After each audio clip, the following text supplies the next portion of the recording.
A gente abre agora mais uma edição do programa Espaço Aberto, recebendo em nossos estúdios a psicóloga Andréia Jorges. Obrigada pela presença. Eu que agradeço. Falar hoje sobre a publicação da Organização Mundial da Saúde sobre a classificação internacional de doenças, apontando o vício em videogame como uma enfermidade. Alguns especialistas já saíram correndo e trataram de dizer que isso é um exagero. Como você vê essa questão, Andréia? O CID, o código, é uma classificação internacional de doenças. Ele serve para dar referência sobre sinais e sintomas de doenças para um diagnóstico. A gente tem utilizado o CID-10 até hoje, que tem a classificação feita até 1992. O CID-11, ele vem atualizado com o movimento social e as novas doenças. E a classificação de vício em videogames é baseada em frequência e persistência de uma pessoa que joga o videogame e não tem interesse em nenhuma outra atividade do cotidiano. Então ela não se alimenta, ela não sai, muitas vezes não faz tarefa em caso de crianças, troca toda a organização básica de higiene pessoal, inclusive, para ficar fixada no jogo. Então, inclusive o documento sugere que para um diagnóstico é importante analisar durante 12 meses, para não ter esse problema de confundir um lazer por videogame e um vício. O lazer, a pessoa joga, mas enquanto ela está em outra atividade, ela não fica pensando no jogo, ela desliga do jogo e ela mantém outras atividades. Ela não deixa de fazer coisas, de sair, de trabalhar, de fazer sua tarefa, ir na natação, para ficar no videogame.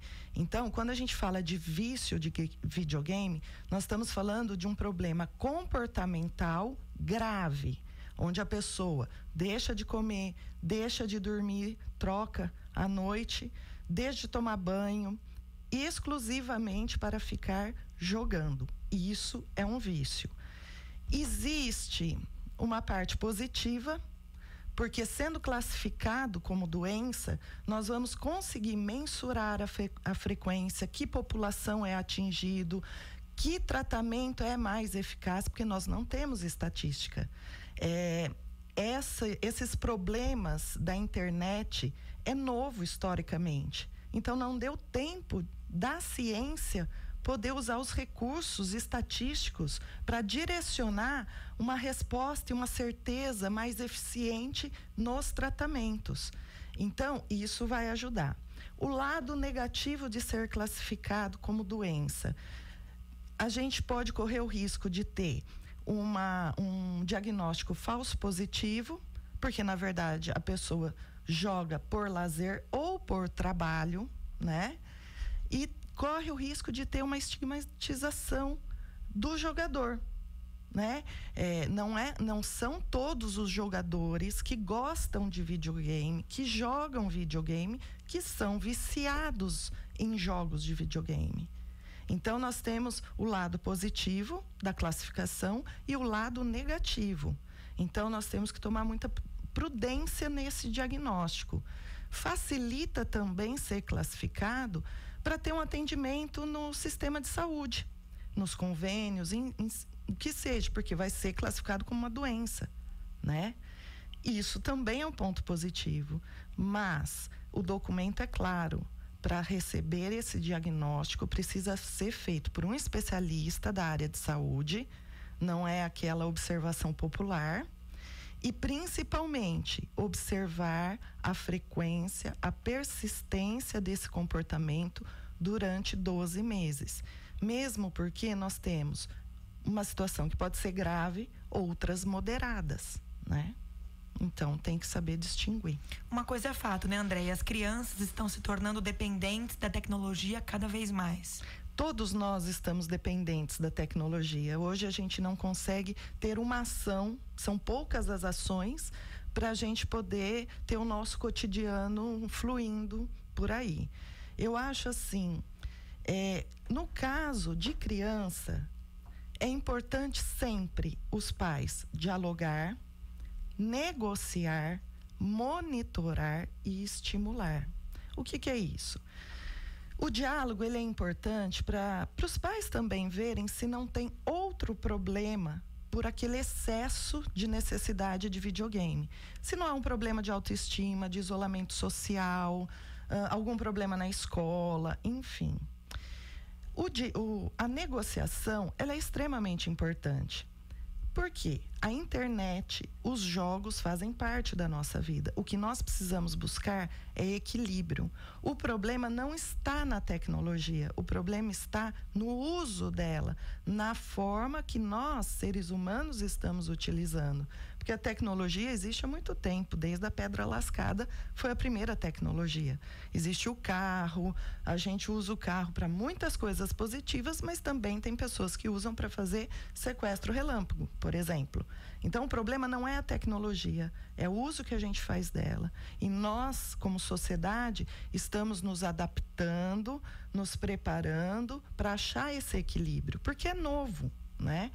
A negociação funciona assim. Às vezes, a criança está muito tempo no jogo. A indicação é em torno de 2 horas por dia, né? Mas, às vezes, a criança passa desse tempo. A mãe, o pai, o responsável pode chegar nela e falar, olha, está no horário do almoço, né? Vamos almoçar. Supondo que a criança não queira almoçar. Então, ela vai negociar. Quantos minutos você precisa para terminar essa fase, para terminar essa fase do jogo, né? 15 minutos? Ok. E se você passar a fase, passar os 15 minutos e não vier, o que eu posso fazer? Eu posso desligar? Então, há uma negociação. Tirar a criança, não permitir que a criança se alimente jogando. Né? Não beba, não coma, não almoce, não jante, jogando. Ter horário, hora de tomar banho, hora da tarefa. Esse é o equilíbrio. Manter e preservar a rotina. Depois, como lazer, ok, um videogame, mas sempre limitando e estimulando outras atividades. Vai vir férias, né? Alguns pais ainda têm aquele mito que a criança brincando em casa, ela está segura, né? E não está. Ela está tendo acesso ao mundo inteiro, né? Então, estimular com outros jogos, mesmo que os pais joguem junto, né? Jogos de tabuleiro ou um filme. Vamos assistir um filme junto. Outras atividades. A criança gosta de brincar. Brincar faz bem, ajuda no desenvolvimento infantil. Então, nós precisamos monitorar, inclusive à noite. Muitas crianças dizem que vão dormir, esperam os pais se deitarem e ligam lá o seu computador ou sua televisão para jogar o vídeo. Os pais têm que monitorarem, têm que observar a alteração de comportamento. Crianças que estão mais irritadas, crianças que estão mais ansiosas. Essas observações, muitas vezes, ajudam a organizar e a evitar que se chegue a um vício de games. Nesse sentido. Quais são os sintomas quando a criança ou o adulto já estão viciados? Então, por exemplo, ela prioriza o jogo em detrimento de outras atividades. É um sintoma? Sim, esse é o sintoma principal. É quando ele larga tudo, deixa de fazer qualquer outra, perde o interesse por qualquer outra atividade para ficar jogando, né? E aí vão causar perdas de relacionamento, uma irritabilidade muito grande, um prejuízo cognitivo, até para a execução de tarefas ou trabalhos, se for adulto ou criança. Em casos graves, a pessoa começa a ter lesões na mão, no braço, na coluna, dores, má nutrição, porque deixa de se alimentar, sedentarismo. Então, isso vai comprometendo não só a saúde mental, mas como a saúde física da pessoa. Emocional também, porque ela acaba tendo uma instabilidade emocional. Esses comportamentos de irritabilidade, agressividade, eles se manifestam quando a pessoa ou a criança é afastada do jogo. Então, é como se fosse um comportamento de abstinência, né? Então, precisa observar. Geralmente, quem procura ajuda é a família. A família observa, mesmo sendo adulto ou criança, é a família que tem que observar. Porque o jogador compulsivo que está viciado, ele não consegue pedir ajuda, mesmo querendo. E tem que lembrar que o jogo, quanto mais você joga, você cria uma tolerância do prazer, né? Da dopamina. Então, ele precisa de mais tempo, mais frequência para atingir aquele prazer anterior. Então, geralmente é a família que ajuda nesse alerta. Além de tudo isso que você já comentou, Andréia, quais são os principais prejuízos psicológicos nessa fase de crescimento, evolução, enfim, da criança e do adolescente em especial? Se não for tratado, né, pode ser desenvolvido um quadro de depressão, um quadro de estresse muito grande, o isolamento social, a perda de objetivo e perspectivas de vida, uma perda cognitiva, uma perda de ter interesse por outras áreas da vida, de se sociabilizar, perdas de relacionamento, até inclusive em adultos que são casados, acaba tendo uma separação. Brigas familiares são muito frequentes, né?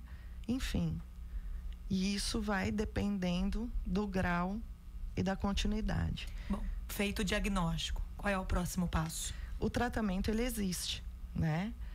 A primeira coisa, distinguir se é grave ou se é moderado, né? Em situações graves, a criança ou o adulto está com outros comprometimentos de saúde também. Então, precisa de um apoio psiquiátrico, medicamentoso, para que, junto com a terapia, consiga ter um resultado maior. Primeiro passo, dependendo da avaliação, é proibir o contato com o jogo, para ter um afastamento do jogo. Depois disso, organizar a rotina diária dessa pessoa, básica, hora de acordar, de se alimentar, hora de descanso, estimular outras atividades. E se for criança, além do apoio, a negociação, monitoramento dos pais, também a criança é muito dependente de um adulto para ser estimulada a ir num zoológico, a ir num bosque, a ter contato com outros tipos de brincadeira, inclusive outros tipos de jogos. No caso de adultos, uma dica legal, quem tem essa consciência e não está no quadro grave, porque o quadro grave compromete muito, então não tem tanta consciência e iniciativa. Mas quando a pessoa vê que está exagerando, que também pode ser um momento situacional, então a pessoa terminou um relacionamento afetivo, ela está triste, então naquele fim de semana ela passou o fim de semana jogando. Mas isso é situacional, por isso que o documento alerta para uma observação de 12 meses, né? Então, nós não podemos confundir uma situação com uma frequência permanente. Nessa situação, e sendo adulto, é importante ele dizer o primeiro não, né? Então, vem a vontade de jogar videogame. Ele está lá no fim de semana dele, em alguma situação assim, que ele tenha esse tempo. A primeira coisa, é melhor ele dizer não, agora não. Depois que eu lavar a louça, ou depois que eu fizer tal ligação para um amigo, nem que isso dure 5 minutos. Nem que ele fale não e daqui 5 minutos ele vai lá e jogue.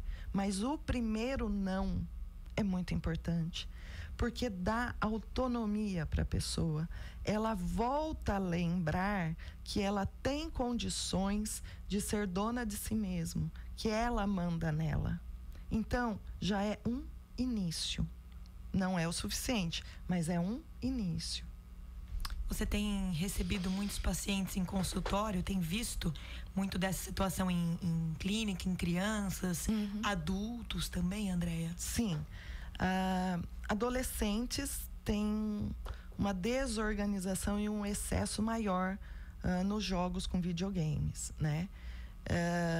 Mas o que me chama mais atenção é um fenômeno, porque ainda não é uma doença, está sendo observado pela ciência, que é o medo de perder algum momento, né? Que está mais relacionado ao smartphone. Então, a pessoa não consegue deixar de checar as suas mensagens. Tem uma sigla em inglês, eu não vou me lembrar, sei que chama FOMO. É um fenômeno que está sendo observado que esse sim tem uma incidência muito grande, está passando desapercebido, né? E o foco maior está em videogame ainda. O videogame, ele é bom, ele é importante, ele ajuda na criatividade, na agilidade mental. Como tudo, é importante ter equilíbrio, limite. O desenvolvimento saudável de um ser humano em todos os seus aspectos, mental, emocional, físico, está relacionado a equilíbrio, que está relacionado a limite. Um outro problema, né, que atinge as crianças, que pode levar ao excesso de jogos, ou o problema de ficar por fora, de estar perdendo alguma coisa, por isso a necessidade de checar, é que nós estamos sendo bombardeados por muitos estímulos, né? Isso intoxica, isso faz a gente se perder nos nossos questionamentos, nas nossas análises do que é bom para mim, do que eu quero, do que eu preciso, né? O silêncio está morrendo. E o que nos nutre, o que nos desintoxica é o silêncio. Isso não significa que eu não possa caminhar ouvindo música. Isso não significa que eu não possa me interagir com o mundo. Mas isso significa que nem que seja um quarteirão, eu vou caminhar em silêncio. Porque o silêncio me leva a ter o contato comigo mesmo. E isso me faz não me perder. Isso me faz ser dona de mim. Então, algumas manipulações ficam mais difícil de me atingir. Eu tenho um pensamento próprio. Quando a gente desconecta da gente, né? É mais difícil, a gente é mais manipulado por todos os aspectos. Então, preservar minutos de silêncio é extremamente importante, inclusive em crianças, adultos, relacionado a vícios de games ou não. O silêncio é nutritivo, é importante e é uma das maneiras de a gente se desconectar de estímulos, mesmo que seja uma música, né? Mesmo que não esteja relacionado à internet. Mas é muito estímulo para nós. É muito. O excesso está fazendo com que a gente desequilibre. Alerta da psicóloga Andréia Jorges aqui no programa Espaço Aberto, falando conosco sobre vício e dependência em videogame, tecnologia e suas consequências para a saúde psicológica. Obrigada pela presença, Andréia. Eu que agradeço, muito obrigada. Nós agradecemos também a sua sintonia e até a próxima.